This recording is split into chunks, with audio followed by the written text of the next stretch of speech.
Vision sounds so inspiring, but if no one's doing anything about it, it's just a pretty idea floating in the clouds.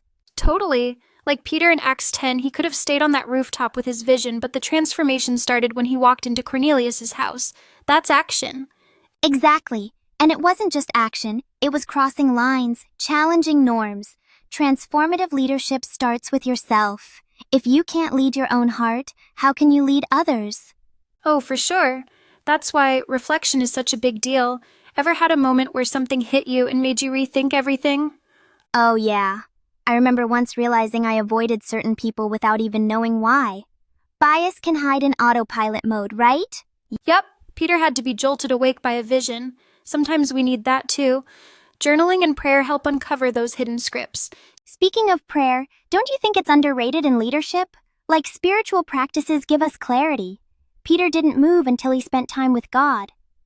Right? Morning quiet time isn't just tradition, it's strategy. You're aligning with something bigger than yourself.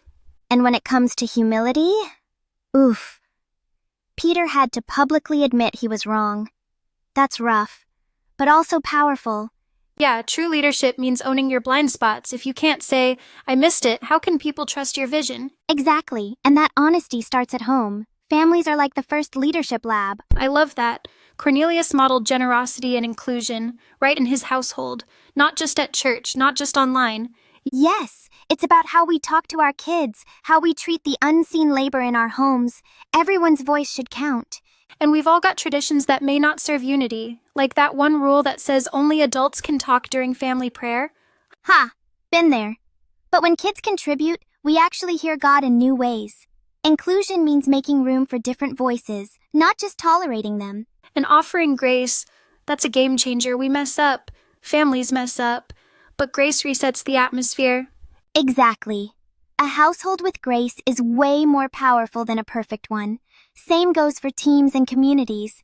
That's where leading others really expands. Peter didn't just visit Cornelius, he listened. Leaders gotta amplify unheard voices. I wish more leaders understood that. Sometimes the quietest person in the room is holding the key to breakthrough. 100%. Listening circles, mentorship, they're not just trendy, they're how equity gets real. And policies matter too. If your hiring favors one type of background, that's not equity, it's selective tradition. Right?